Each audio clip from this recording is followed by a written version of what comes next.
नमस्कार, स्वागत है एक नई वीडियो में। 21 दिसंबर को मार्केट ने वापसी की धूम से और कल जितना दुःख, उतना ही आज सुख। कल था जितना गम, आज उतना ही था उतनी ही थी खुशी।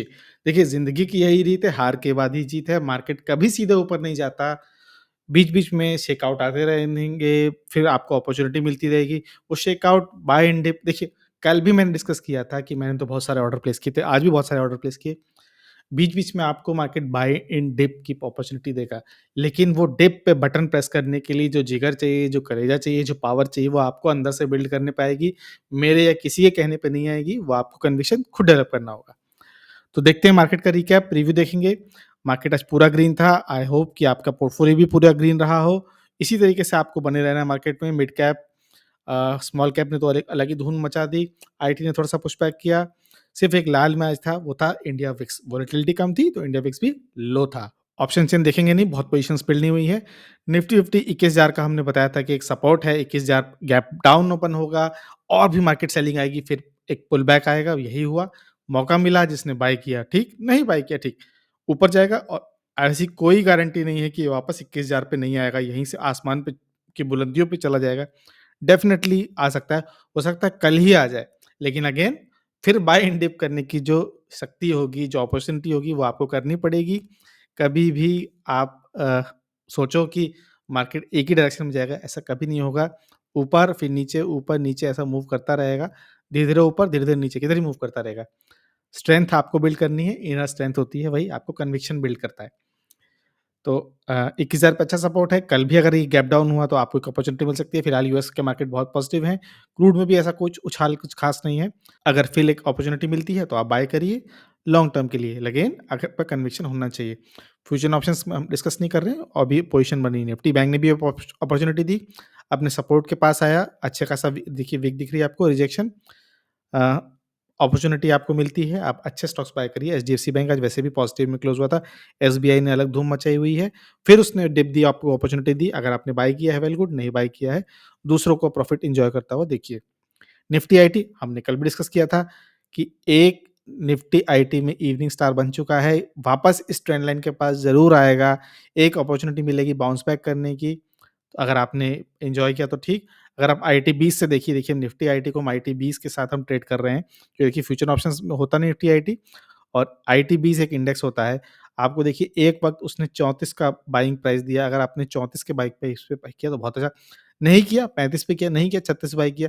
आपको जो डिप चाहिए थी वो क्लियरली दे दी। ब्रेकआउट देखिए ब्रेकआउट फिर एक रीटेस्ट का अपॉर्च्युनिटी था, रीटेस्ट का अपॉर्च्युनिटी मिल गया। अब आगे का जर्नी तय हो सकता है। आईटी में कोई भी चेंज नहीं आया है, एक्सेंचर का रिज़ल्ट आ चुका है। एक्सेंचर के रिज़ल्ट में उन्होंने गाइडेंस कम की है, कुछ भी ऐसा बड़ा नहीं है। हालाँकि इन्फोसिस ने अभी एक डील साइन की है, तो कल उसमें पॉजिटिव मूवमेंट हो सकता है, उसको आप ध्यान दीजिएगा। बट आईटी में बहुत ज़्यादा सिग्निफिकेंट चेंज नहीं आया है, अभी भी अपॉर्च्युनिटी है बने रहने की। जब मार्केट टॉप पे हो, जो सेक्टर टॉप पे हो, तब आपको मौका ढूँढना है। जब सेक्टर नीचे हो, उसमें टेम्परेरी इश्यू हो, तब देखना है, तभी आप नीचे से ऊपर की जो पूरी जर्नी है, उसका लाभ ले पाएँगे। जैसे कि रिलायंस जब अगर आपने इस पोज़ीशन पे लिया होता तो आप अच्छे बैठे थे। कल भी हमने डिस्कस किया था कि अगर आपका टारगेट 10-12% था, आपने 10-12% बना लिए हैं, एग्ज़िट करिए। नहीं तो देखिए ज़ेनसार हमने पहले डिस्कस किया था, इन्वर्टेड हेड एंड शोल्डर बना हुआ है। टारगेट था 913 का, कल एक डिप मिली देखिए, कल जो डिप मिली उसमें कहाँ तक आपको मिल गया, नीचे 526 तक प्लस एक बार को प्राइस चला गया था। अगर आपने बाय किया तो वेल गुड, नहीं बाय किया तो देखिए इन्वर्टेड हेड एंड शोल्डर बन रहा है। वॉल्यूम अच्छी सॉलिड दिख रही है, ब्रेकआउट दे चुका है, 913 की जर्नी शुरू हो चुकी है। सनसेरा एक बार फिर नीचे गया, बाइंग आई, स्ट्रेंथ थी इसमें, वापस अपने रेजिस्टेंस के पास टकरा गया है। देखिए किसी भी वक़्त इसको ये ब्रेक कर सकता है और वॉल्यूम भी थी आज, लेकिन जिस वक़्त ये ब्रेक करेगा तब आप सोचोगे आप तब बाय कर लो। अगर आप कर पाओ तो वेल गुड, वरना ब्रेकआउट, रीटेस्ट और उसके बाद ऊपर की ब्लू स्काई जर्नी शुरू होगी, जहाँ कोई रेजिस्टेंस नहीं होगा, अच्छा होगा। ब्रिटानिया भी हम एन्जॉय कर रहे हैं, बहुत अच्छी बाय आज आज 2% से ऊपर का मूवमेंट था, ₹104 के ऊपर था। अगर आपने एन्जॉय किया प्रॉफिट, एन्जॉय करिए। एक बार को ये 5100 के पास पहुँच गया था, अभी अपनी अपर बाउंड्रीज़ को टेस्ट कर रहा है। अगेन अगर आपका स्टिल प्रॉफिट जो है वो 8-10% का था, उसको आप प्रॉफिट बुक करिए, निकलिए, आगे बढ़िए, एन्जॉय करिए। प्रॉफिट बुक नहीं करेंगे तो अगले शेयर में इन्वेस्ट कैसे करेंगे? कोई पैसों के पेड़ तो लगे नहीं हमारे पास। तो हम प्रॉफिट बुक करेंगे, फिर उस पैसे को हम रोटेट करके दूसरे सेक्टर में लगाएँगे। अगर आपके पैसे की ज़रूरत है निकालिए, नहीं तो ब्रिटानिया के प्रॉफिट्स एन्जॉय करिए।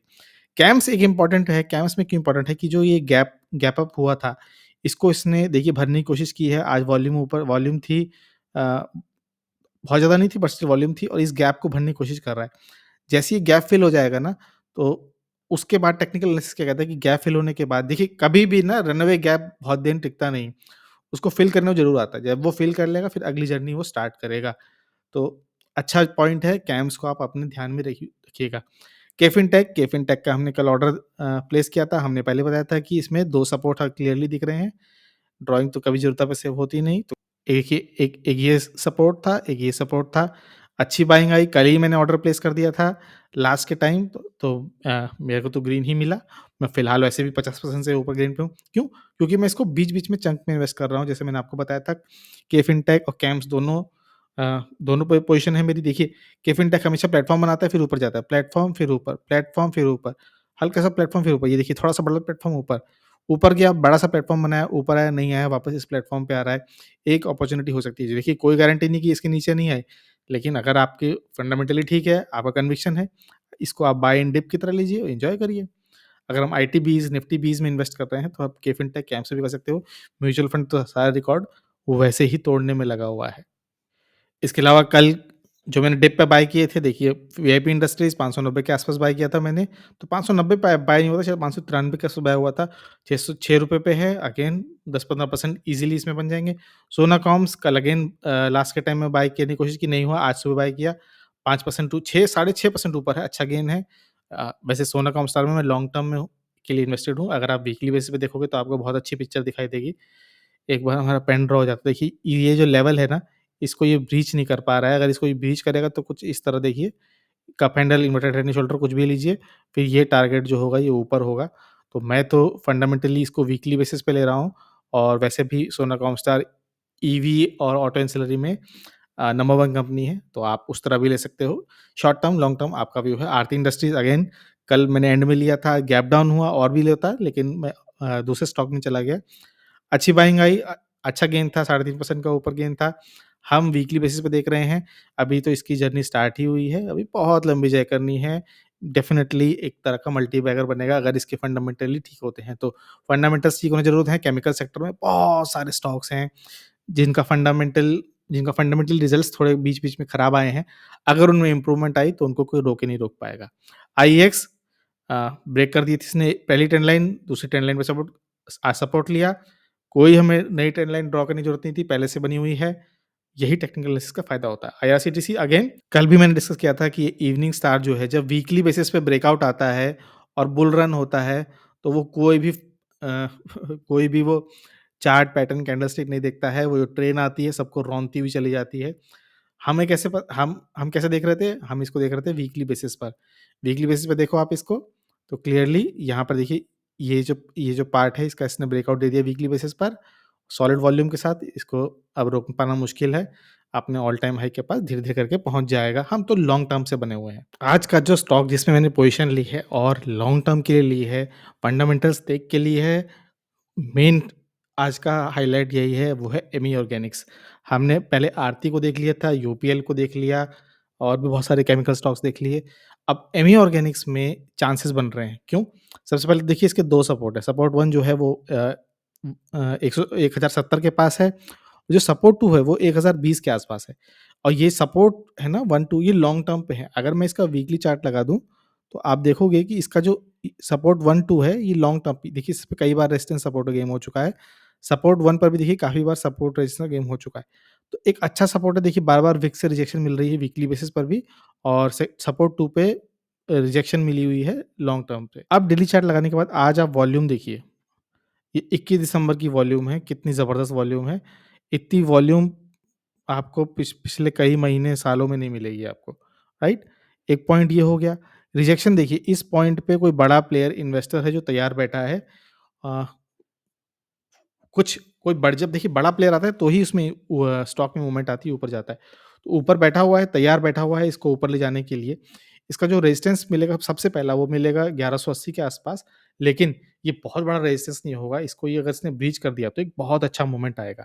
देखिए, बॉटम आउट होने के कुछ सिम्बल्स दे कुछ कुछ कुछ इंडिकेशंस दे रहा है, बट अगर 1020 पे भी चली जाए तो कोई सरप्राइज़ नहीं होगा। मुझे लगता नहीं कि जाएगा, बट चला भी गया तो भी कोई दिक्कत नहीं है।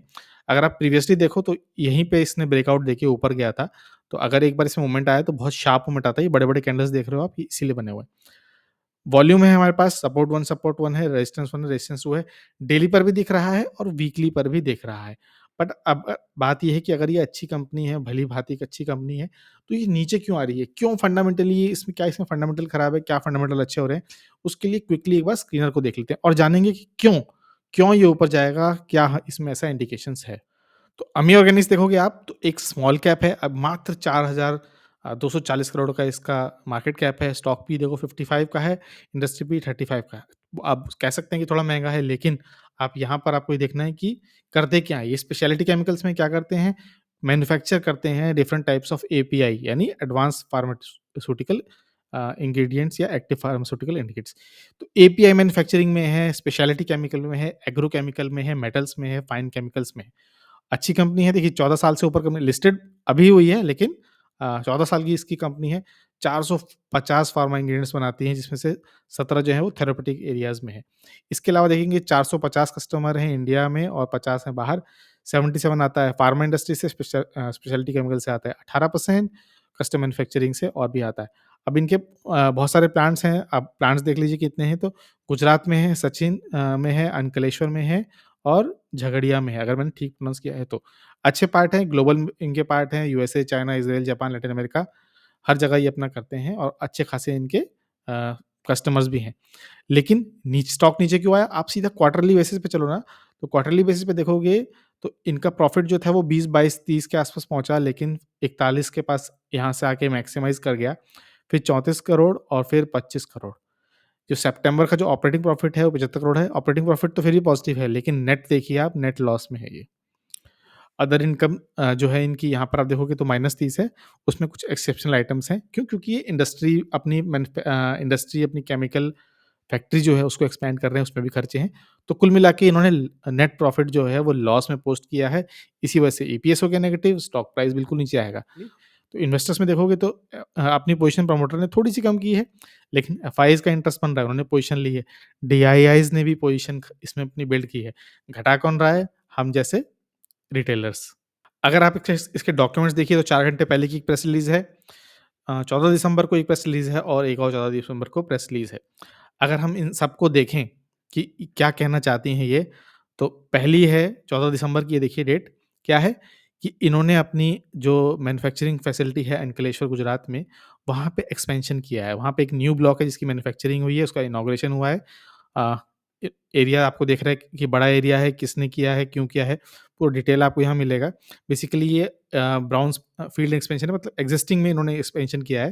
तो इससे इनकी मैन्युफैक्चरिंग कैपेसिटी बढ़ेगी और ये और भी ज़्यादा मैन्युफैक्चरिंग कर पाएँगे। देखिए ये हो गई अ, इन्फॉर्मेशन 1। इन्फॉर्मेशन 2 ये देखिए 14 दिसंबर की आई है। ये क्या कह रही है कि इन्होंने एक एपीआई एडिशनल 2 एपीआईज़ के लिए साइन किया है फर्मियन ग्रुप के साथ। अब आप बोलोगे फर्मियन ग्रुप के साथ नया टाई अप है, तो नहीं, इनके साथ इनके पहले भी टाई है। डिटेल्स में आते हैं, देख लेते हैं। तो एक इन्होंने एक एग्रीमेंट किया है fully owned subsidiary of Orient corporation, fermion, और इनके लिए ये मैन्युफैक्चर करेंगे एडिशनल, याद रखिए एडिशनल एडवांस एपीआईज़। और पहले भी इनके पास इनकी मैन्युफैक्चरिंग कैपेसिटी के लिए बेसिकली इनके क्लाइंट है। तो एक्जिस्टिंग क्लाइंट में इन्होंने अपनी और प्रोडक्ट्स बिल्ड किए हैं। ये क्लियरली साइन है कॉन्फिडेंस बिल्डिंग का कि फर्मियन को भी लगता है कि अच्छा प्रोडक्ट कर रही है, तभी आप 2 और एडवांस फार्मास्यूटिकल्स के लिए एपीआईज़ के लिए आप साइन ऑफ करोगे। लेकिन आपको यहाँ ध्यान रखना है कि ये जो मैन्युफैक्चरिंग है अंकलेश्वर में ही होगी और एक्सपेक्टेड टू स्टार्ट कंट्रीब्यूटिंगली मीनिंगफुली, यानी उसका जो इफ़ेक्ट है वो मीनिंगफुली वो फाइनेंशियल ईयर 25 में आएगा। तो तुरंत नहीं आएगा, याद रखिए, ऐसा नहीं कि हो सकता है कि न्यूज़ पे तुरंत स्टॉक ऊपर उछल जाए, जो कि आज उछला भी था। बट कोई गारंटी नहीं है कि इसी क्वार्टर में या अगले क्वार्टर में दिख जाएगा, एफवाई 25 में दिखाई देगा। लेकिन इनकी एक्सपेंशन हो चुका है, नई फैसिलिटी बन चुकी है, इन्होंने साइन अप कर लिया है। अब आप नेक्स्ट देखिए जो आज ही था, वो क्या है, इन्होंने एक और साइन किया है memorandum of understanding global manufacturers employees, ये इन्होंने गुजरात गवर्नमेंट के साथ साइन किया है, जहाँ ये इलेक्ट्रोलाइट्स बनाएँगे बैटरी सेल के लिए। तो मल्टीपल पॉजिटिव न्यूज़ के साथ अ, अपनी मैन्युफैक्चरिंग फैसिलिटी का एक्सपेंशन, उसके बाद आता है टेक्निकल एनालिसिस, जो साफ-साफ बता रहा है कि स्टॉक में मूवमेंट है, अगर आप डेली बेसिस पे लगाओगे, अच्छा-सा रिजेक्शन, वॉल्यूम, तो अगर आपको लगता है कि अ, ठीक है, फाइनेंशियली फंडामेंटली ठीक कंपनी है, आप प्लानिंग करो, एडवांस करो, याद रखिए कोई भी वैसा रिकमेंडेशन नहीं है। हम वो लोग हैं जो अपनी एनालिसिस खुद ही करते हैं और फिर पोज़ीशन बिल्ड करते हैं। तो अगर आपको लगे ठीक है तो बिल्ड करिए, चैनल को लाइक करिए, शेयर करिए, सब्सक्राइब करिए। हो सके तो ट्विटर एक्स पे फॉलो करिए, वहाँ पर मैं ओपन मार्केट में भी कुछ-कुछ चार्ट शेयर करता हूँ। चैनल की ग्रोथ रुक गई है, प्लीज़ लाइक शेयर करिए, प्लीज़ सब्सक्राइब करिए। एक छोटे चैनल को ग्रो करने में हेल्प करिए। वीडियो को देखने के लिए बहुत-बहुत धन्यवाद।